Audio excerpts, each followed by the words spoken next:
Hello, I'm Emily Steele and I'm the Playwright.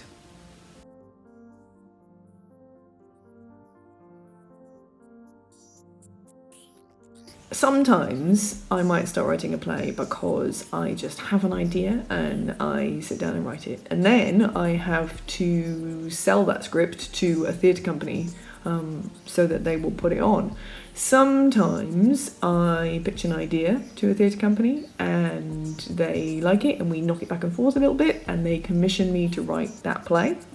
Sometimes a theatre company comes to me and they already have an idea for a project and they ask me if I'll write it, and that's what happened with Euphoria. So Alison Howard and Tammy Hall from Country Arts SA came to me and they said they were interested in having a play that was about mental health in regional South Australia, and over time that got broadened to the highs and lows of living in Country SA.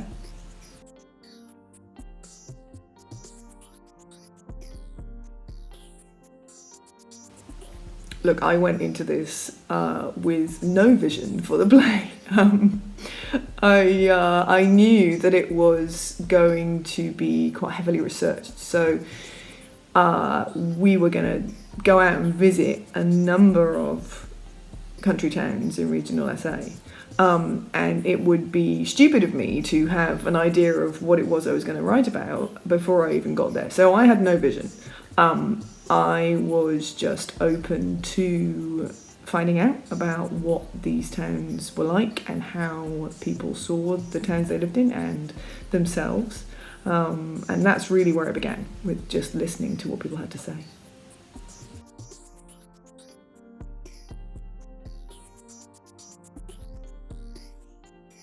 So in 2018, Alison and Tammy and I went on a research tour.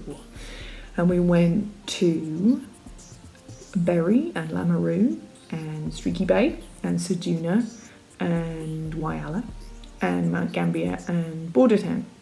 And we talked to lots of people in all of those places. We talked to teachers and high school students and doctors and the person who ran the cafe and farmers. We talk to refugees, we talk to pretty much anyone we could get to talk to us about what it was like to live in those communities.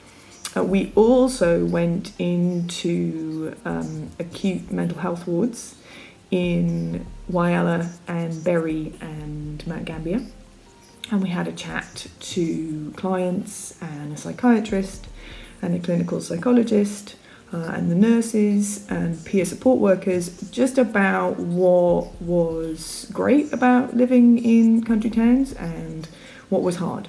And those were the questions we kept asking everybody. What's great about living here? What's not so great about living here?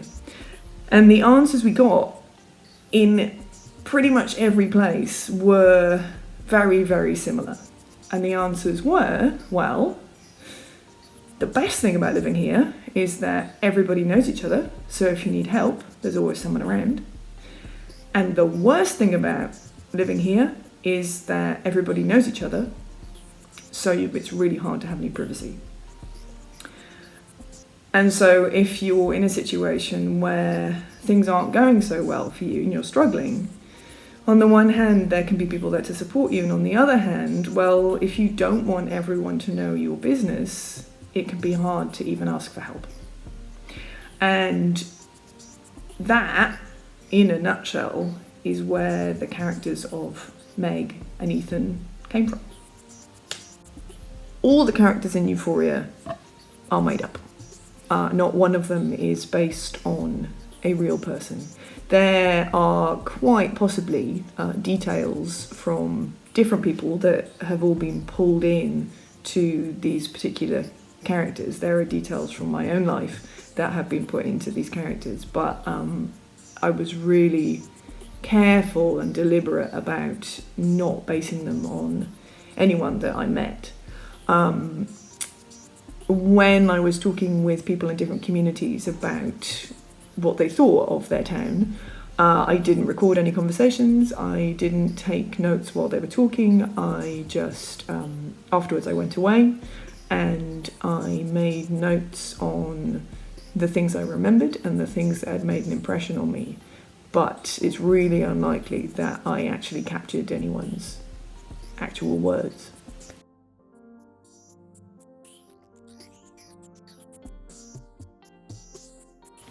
The process for writing Euphoria was in some ways very similar to plays I've written in the past, where I have started out interviewing people and finding out a lot of things about the area I wanted to write about.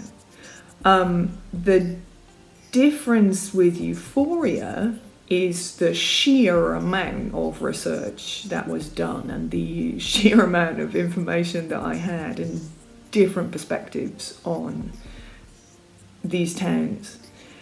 And so a big part of my job was going through all this material and trying to find a story.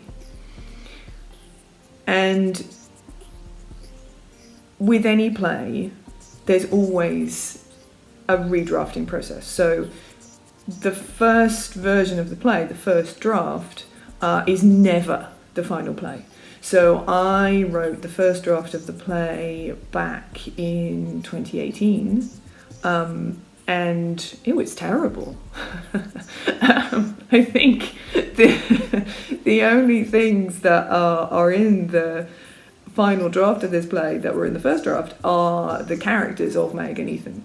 So those characters came out in the first draft, but their stories were really different, and the way I told those stories was quite different.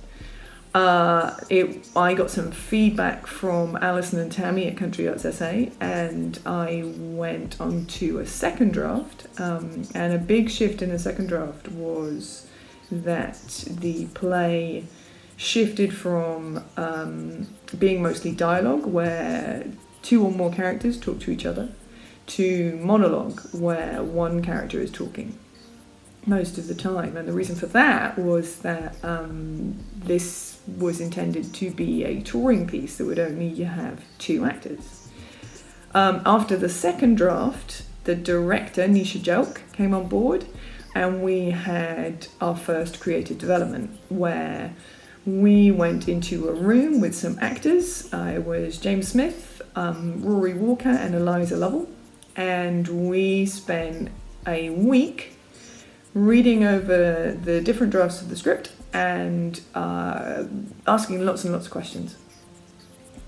And I think probably the best, most useful question for me that was asked that week was from Rory Walker.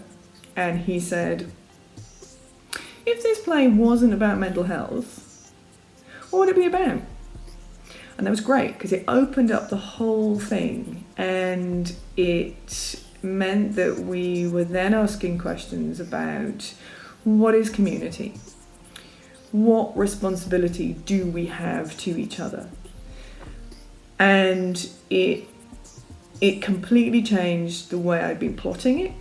And by the end of that week, I more or less had a new storyline and a new way of linking Meg's story with Ethan's story. So the third draft came after that, and the third draft had a public reading in the Adelaide Fringe in 2019, and we had some feedback from the audience from that. The fourth draft was taken on a development tour where Alison and Nisha and I and actors Ashton Malcolm and Jonathan Darby came and gave readings of sections of the text to general public audiences in lots of different country towns. And we got questions from the audience and we got feedback from the audience. And my job after that was to take on all of that feedback and turn it into the final draft. So the process for this play has been fairly extreme. I don't think I've ever had to take on so much feedback. I had to filter through it for what's the story? What's useful to this story? What is the story I'm trying to tell? And which of this feedback is going to serve that story?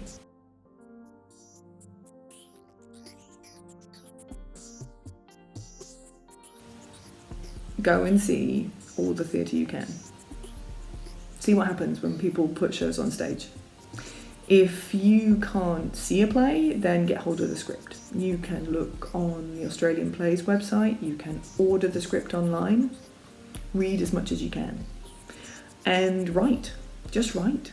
Don't worry about whether or not your story is important enough or your voice is poetic enough.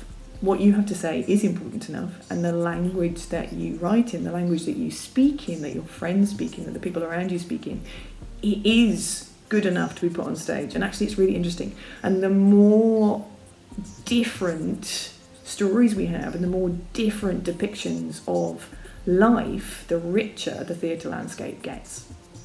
So write scripts, get your friends to perform them for you, to read them for you. And that's a really important part of developing a script, because scripts are not written to stay on the page. They are written to be spoken and to be performed.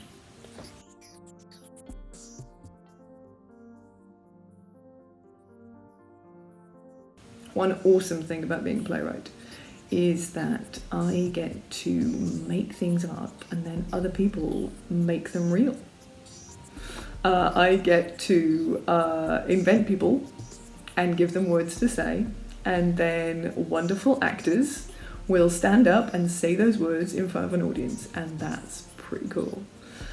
One challenging thing about being a playwright is that I do a lot of the work alone, and that I think for a lot of people the work I do is quite mysterious. They don't see the days and days where I'm tearing my hair out trying to get the words to work. They just see the end product, which comes out okay, hopefully, normally. So it's that I have to do a lot of the work alone, and actually being in rehearsal with the director and actors is always an absolute joy.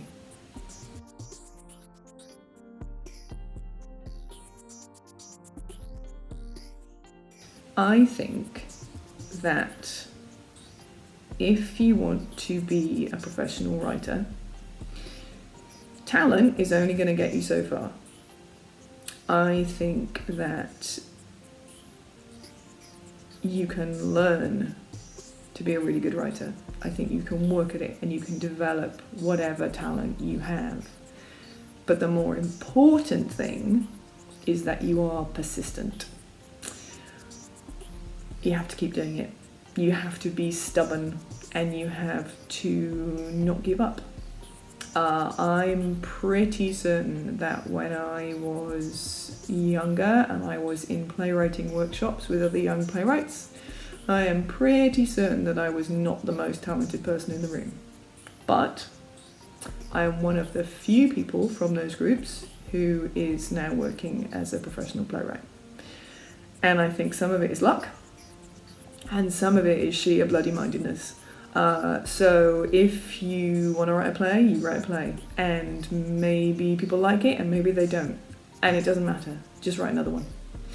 And if you keep doing it, hopefully one day you might be doing it for a living.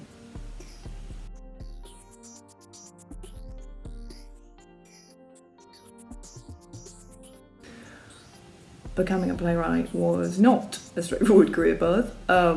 There was nobody who sat me down at school and said, you know what, you should be a playwright. I didn't really even know that being a playwright was a job until long after I'd left school, and actually after I'd left university as well. All the playwrights I'd really come across were dead men, I think, mostly.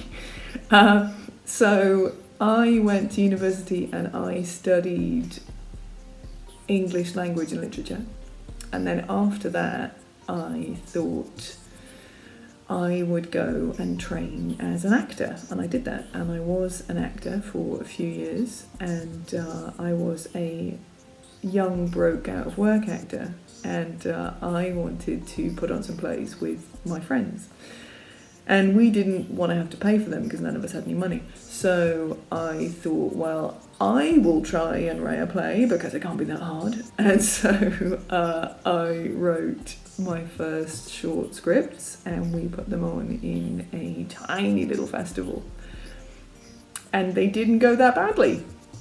So I sent one of them to a theatre company in Wales, which is where I'm originally from, and they were very nice to me. They brought me in and gave me a cup of tea, and they sent me on some playwriting courses, and eventually they gave me my first very small commission, and that also didn't go too badly.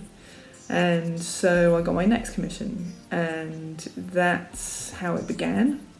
And it's just been keeping that ball rolling ever since. Here we are today.